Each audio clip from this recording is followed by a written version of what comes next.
tahu dalam rangka mempersiapkan PON.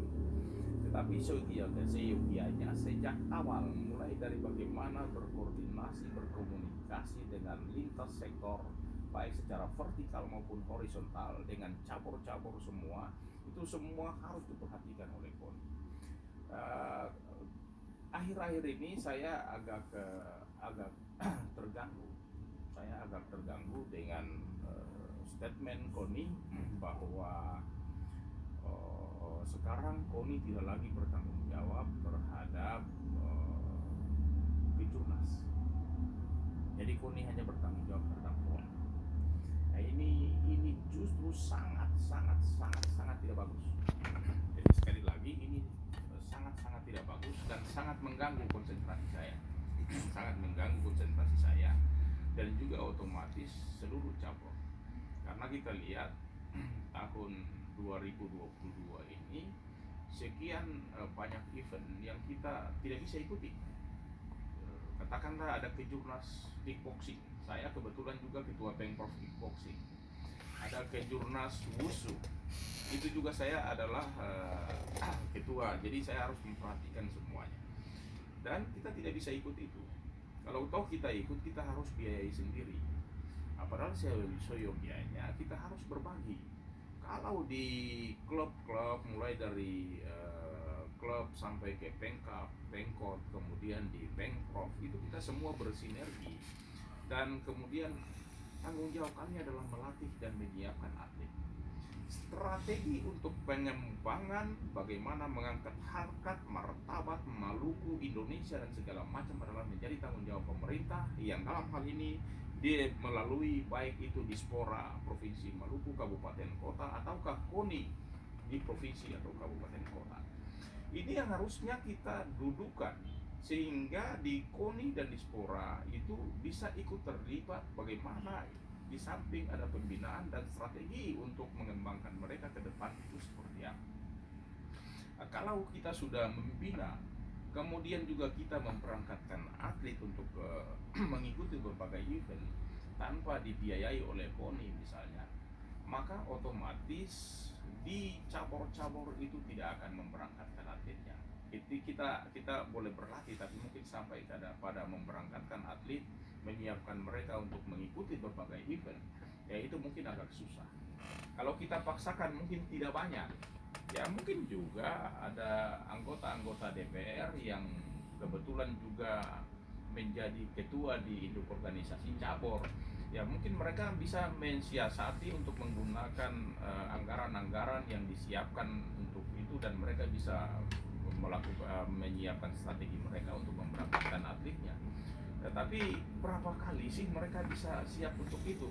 Sekali dua kali pasti keder juga gitu. Sekali dua kali jadi bodo amat gitu kan, daripada kita susah-susah lo kok kasih akan gitu. Ya sudah ketong latihan untuk hiburan saja. Ya sudah ketong rame-rame saja. Ini yang harus dimiliki oleh KONI, bahwa kita tidak bisa menyiapkan atlet dalam jangka waktu setahun, 2 tahun kemudian mengikuti PON. Ya, kalau saya tidak harusnya berpikir tidak hanya di PON, karena di induk organisasi cabang olahraga kita berbicara secara vertikal itu harus juara dunia gitu. Maka kita harus menyiapkan mulai perangkat dari bawah, bagaimana Kejurca, Kejurpro, kemudian Kejurnas, kejuaraan antar regional, kemudian bagaimana ke kejuaraan internasional. Itu yang harus kita sinergikan, dan harus diperbanyak volume pertandingan. Kalau kita tidak pernah bertanding, tiba-tiba muncul di Prapon, lalu kita jadi ayam sayur di sana gitu. Jadi meskipun atlet itu baik, tapi tidak pernah, meski mereka berlatih, boleh berlatih, tapi tidak pernah diuji cobakan, maka sama dengan parang yang tajam tapi kita abaikan, akhirnya parang itu menjadi tumpul sendiri, tidak tajam. Nah, ini yang menjadi perlu, paling tidak kita harus bangun komunikasi lagi mungkin intensif. Mudah-mudahan dalam jangka waktu dekat nanti ada raker-raker yang ada di KONI, sehingga kita bisa memberikan kontribusi pikir kepada KONI, menjadikan masukan kepada KONI, sehingga ini harus ditarik lagi. Karena kalimat ini justru membuat cabur-cabur itu menjadi sangat pesimis. Katakanlah kalau tidak bertanggung jawab terhadap Kejurnas, maka termasuk Prapon itu adalah Kejurnas. Berarti tidak ada orang yang nanti berangkat ke Kejurnas Prapon. Karena kalau ke Prapon itu kita harus full team. Mengapa full team? Karena di sana diseleksi yang dari sekian banyak itu berapa sih yang bisa masuk untuk mengikuti PON. Itu kalau kita ikut di Prapon sedikit, nanti sampai ke PON juga sedikit, lebih sedikit lagi. Nah, ini yang perlu menjadi perhatian kita semua. Bagaimanapun kita sudah sampai di PON, kita bicara ini Maluku, tidak ada lagi yang lebih hebat sebenarnya dari mereka-mereka yang terlibat di PON, berjuang mati-matian di PON. Ya, kita tidak ada pilihan lain selain harus mendukung mereka melalui cara-cara kita. KONI tahu tupoksinya apa, Dispora tahu tupoksinya apa, cabur-cabur tahu tupoksinya apa. Mari bersinergi secara baik sehingga pada akhirnya kita mampu mengangkat bendera merah hitam dan kemudian merah putih itu untuk masyarakat banyak di Maluku ini.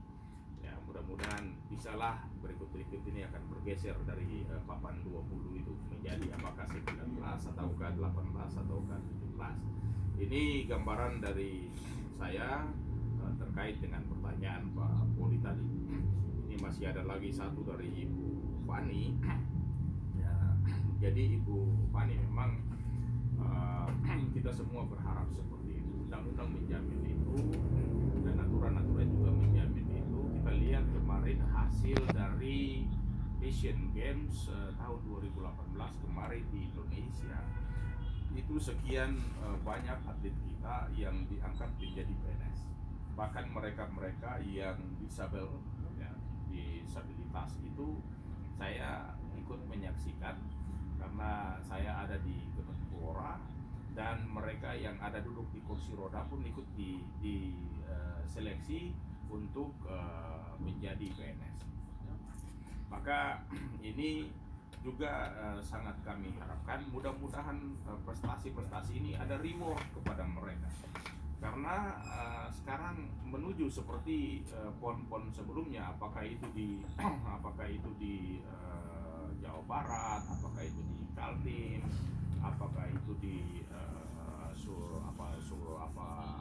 Sumatera Selatan, apakah itu di Papua, rata-rata semua atlet-atlet itu diincar.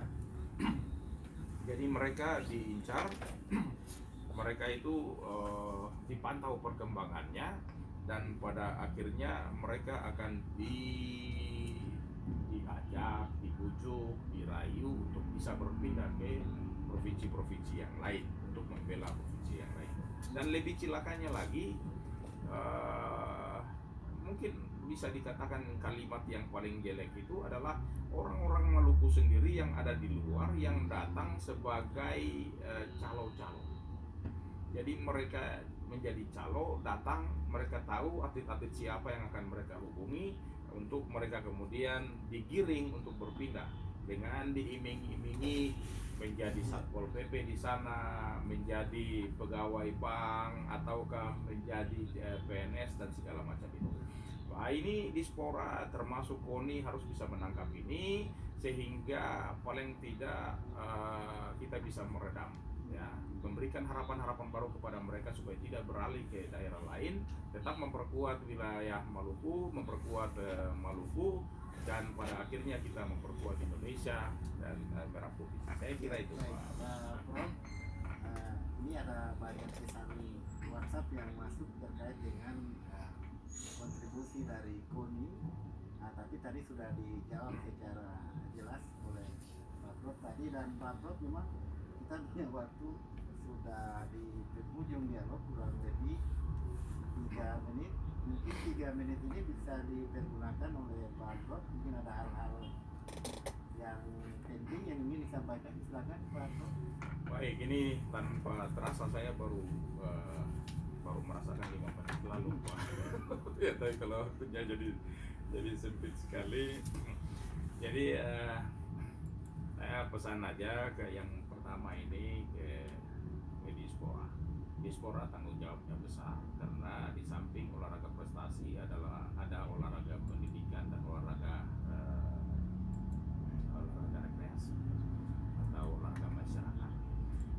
konsentrasinya tentu lebih besar. Tetapi yang lebih fokus mungkin kepada KONI Provinsi Maluku dan KONI Kabupaten Kota Se-Maluku.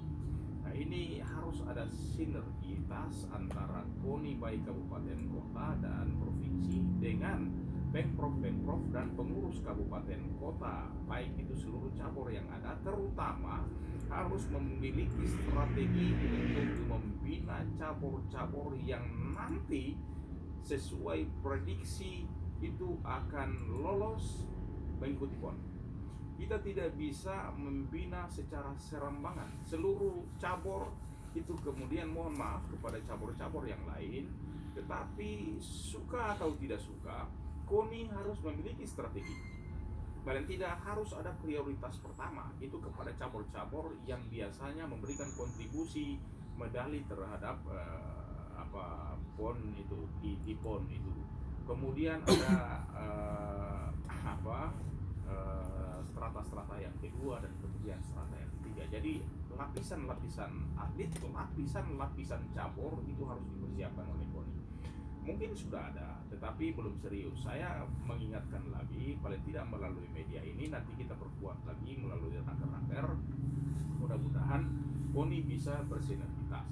Jadi ada lapisan yang jelas, dan strategi KONI adalah menyiapkan, paling tidak karena ini kita punya jangka waktu pendek. Nanti sepanjang tahun 2023 ini sudah dimulai dengan prapon-prapon. Jadi sepanjang tahun 2023 ini adalah tahun penting. Seyogianya kemarin setelah Pokmal itu atlet-atlet itu ya dalam jangka waktu singkat sudah harus diakomodir, sudah harus ditampung, disimpan, mulai dibina. Dan kasihan kalau misalnya, saya takutnya nanti kita mengacu pada anggaran APBD, maka nanti bulan April dulu atau sebelumnya, setelah itu baru kita mulai membina atlet, maka kita sudah terlambat. Kasihan cabur-cabur yang kemungkinan besar di bulan Januari atau Februari itu atau Maret itu mereka sudah akan mengikuti prapon, maka sudah ada terlambat. Nah, kita secepatnya, kalau tidak dilakukan oleh KONI harus berkomunikasi dengan seluruh induk organisasi dan juga seluruh kabupaten kota supaya di mereka itu tidak dibiarkan, karena ketika dibiarkan 1 bulan itu atlet-atlet langsung menjadi gemuk. Maka kita harus menyiapkan mereka, bukan kualitas fisiknya tetapi justru body, berat badan mereka yang harus kita turunkan, sehingga konsentrasi kita bias dalam menyiapkan mereka menuju kepada event-event yang lebih besar. Ya. Saya kira itu, Pak. Ya. Baik, terima kasih Pak Profesor Albert Penan Nafir, akademisi olahraga dan juga Ketua Umum MUSU Maluku, sudah bergabung dengan kita di Dialog Aspirasi Maluku. Dan pendengar, demikian dialog aspirasi kita pada pagi hari ini. Saya Ujang Lima bersama teknisi Freddy Noya, operator Bremi Putrulan, penyiar Dea Sabsabubun menyampaikan terima kasih atas kebersamaannya. Tetap semangat, salam olahraga, dan nanti kita akan ketemu dalam dialog olahraga berikutnya. Salam Selamat olahraga. pagi dan assalamualaikum.